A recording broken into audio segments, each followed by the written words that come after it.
अस्सलाम वालेकुम, कैसे हैं आप सब लोग। उम्मीद है कि खैरियत से होंगे। और आज हम कुछ बात करेंगे हैशटैग और फैट वेडिंग्स के हवाले से। नाम से ही जैसे पता चल रहा है कि कितनी छिछोरपन की इंतहा है कि पहले शादी होती थी तो वो जस्ट एक फैमिली या फ्रेंड्स के लिए फंक्शन होता था। अब तो लेकिन खैर सारी दुनिया ने जब तक नहीं देखा तो शादी की तकरीबात का क्या फ़ायदा। शादी के नाम पे कोई 7 साला नहीं, कोई 1 महीने की तकरीबात तो की जाती हैं जिसके अंदर मुख्तलिफ़ किस्म के अजीब व गरीब नाम के फ़ंक्शन होते हैं। जैसे कि ब्राइडल शावर, बैचलर्स पार्टी, संगीत, प्री संगीत, प्री मेहंदी, माइयों और बहुत से ऐसे फंक्शंस हैं जो कि जिनकी 3-3 4-4 शाखें बाँट दी गई हैं। होता ये है कि बात सिर्फ यहाँ तक नहीं रुकती।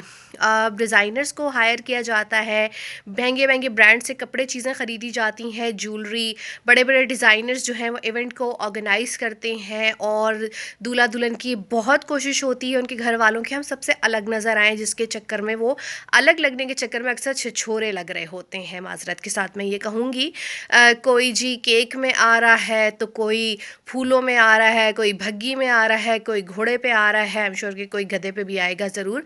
मतलब डिफरेंट लगने के चक्कर में कोई रक्शे में आ रहा है। अजीब व गरीब किस्म की एंट्रीज़ की जा रही हैं, नमूदो नुमाइश, हैशटैग साथ में लगा रहे होते हैं, फ़लाँ डिज़ाइनर पहना हुआ है, गैर मुल्की डिज़ाइनर पहना हुआ है। भई अगर आप इतनी बड़ी-बड़ी लेविश शादियाँ कर रहे हैं तो अपने मुल्क के डिज़ाइनर्स को प्रमोट कर लें या अपने मुल्क की सकाफ़त को प्रमोट कर लें। नहीं, हर चीज़ में दूसरों की कॉपी करनी है। और छिछोरपन की इंतहा ये है कि हीरोइनों जैसे ड्रेस बनाए जाते हैं, साथ में फिर हीरोइन की तस्वीर भी फोटोग्राफर से अपलोड करवाई जाती है और ये कहा जाता है कि देखें जी हमने तो फ़लाँ हीरोइन वाला सेम टू सेम ड्रेस वही पहना हुआ है। ठीक है, हो सकता है उसी का ही पहना हुआ हो या क्या मसला है। तो इतनी ये चीज़ें मायूब लगती हैं कि जिस मुल्क के अंदर इतनी गुर्बत है, जहाँ साफ़ पानी नहीं है, जहाँ पे बुनियादी सहूलियात से लोग रोटी से महरूम हैं, वहाँ पे इस तरह का छिछोरपन किया जाए। अब पापा के प्रिंस और प्रिंसेसेस जो हैं वो अलग लगने के चक्कर में ये सब कर रहे होते हैं। वैसे मैंने आज तक नहीं देखा कि पापा की किसी प्रिंसेस ने अपनी डॉरी के जो पैसे हैं या अपनी तकरीबात के पैसे गरीबों को डोनेट कर दिए हों, जबकि यही उनके अंदर की अच्छाई बकरा ईद पे बहुत सामने आ जाती है कि ओहो हो, बकरा क्यों कर रहे हो, किसी गरीब हाजी साहब की बेटी की शादी करा दो। और अपनी शादी के वक्त जो इतना खर्चा करते हुए उन्हें वो गरीब हाजी साहब की बेटियां याद नहीं आती कि उनकी भी शादी करवानी है। और लिटरली हमारे यहाँ कितने लड़के लड़कियां सिर्फ इसी वजह से अभी तक कवारे बैठे हुए हैं कि इतने पैसे ही नहीं कि शादी की जाए। और इन्हीं हरकतों की वजह से हमारे मुल्क में जो है निकाह मुश्किल हो गया और ज़ना आम हो गया।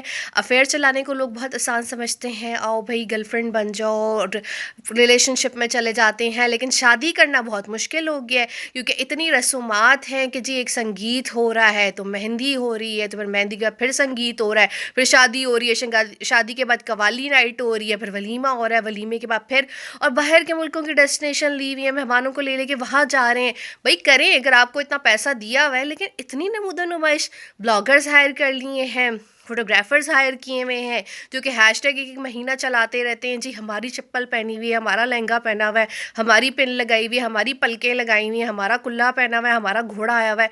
आप लोग क्या कर रहे हैं? मतलब मुआशरे को कहाँ लेके जा रहे हैं? हमारे मुआशरे को तो इस वक्त साफ़ पानी, तालीम और बुनियादी सेहत की जो सहूलियाती मैसर नहीं है, और उसमें से आप लोग दूसरों की देखा देखी अपने मुंह पे थप्पड़ मारते हुए ऐसी शादियां कर रहे हैं। सेलिब्रिटीज़ करते हैं इस तरह की शादी, लेकिन उनकी ज़्यादातर चीज़ों को डिज़ाइनर्स ने वैसे ही दी हुई होती हैं। अब आप उनके पीछे लग के अपना लाखों का खर्चा करते हैं, किसको दिखाने के लिए? लोगों को। और लोगों ने तो कभी खुश होना ही नहीं, वो तो फिर भी ये कह जाएंगे खाना अच्छा नहीं था। ठीक है, इतनी नमूदा नुमाइश का फिर क्या फ़ायदा? और इन चीज़ों से आप लोगों में फ्रस्ट्रेशन बढ़ा रहे हैं।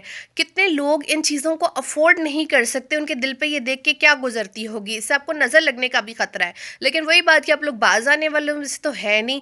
शादी हो रही है, आतिशबाजी हो रही है, शादी हो रही है, पैसे निछावर कर रहे हैं, फिर कहते हैं गरीब मुल्क है, हमें कर्जा दे दो, हमें ये दे दो। जिस मुल्क में इतने अमीर लोग हैं जहाँ एक एक महीना शादी ही ख़त्म नहीं होती, तो मुझे समझ नहीं आता उस मुल्क को कर्जा मांगने की क्या ज़रूरत है। मैं प्यार से ये कहूँगी, ज़रा इस साल की लिस्ट निकालें जितनी बिग फैट वेडिंग्स हुई हैं और जितनी हैशटैग वेडिंग्स हुई हैं, इन सेलिब्रिटीज़ और इन अशराफिया ने टैक्स कितना दिया है। जो लोग कपड़े 10-10 लाख रुपए के पहन सकते हैं, अंगूठी 50-50 लाख की पहन सकते हैं, घड़ी 1 करोड़ वाली पहन सकते हैं, भारतीय डिज़ाइनर्स के कपड़े पहन सकते हैं, वो टैक्स कितना देते हैं? यहाँ पे मेरा एक बहुत अहम सवाल है और ये सारी खराफात जो हैं इसे बंद होना चाहिए। सादगी को प्रमोट करें। हमारे मीडिया उन शादियों को प्रमोट क्यों नहीं करता जो लोग जाके सिर्फ 2 कपड़ों में मस्जिद से निकाह करके आ जाते हैं? और मसाजिद का भी एहतराम नहीं है। फ़ोटोशूट करा रहे हैं, नाच रहे हैं, एक दूसरे को गले लगा रहे हैं, गाने चल रहे हैं, लड़कियाँ इर्द-गिर्द गोल-गोल घूम रही हैं, फ़ोटोशूट हो रहे हैं, मर्दों ने बाहों में उठाया हुआ है अपनी मनकूहाओं को। भई पब्लिक पार्क में जाके ये सब करो। मसाजिद इन चीज़ों के लिए कम से कम नहीं बनी। बट हैरत है कि हमारा माशरा कहाँ जा रहा है। अल्लाह ही हमें हिदायत दे। अल्लाह हाफ़िज़।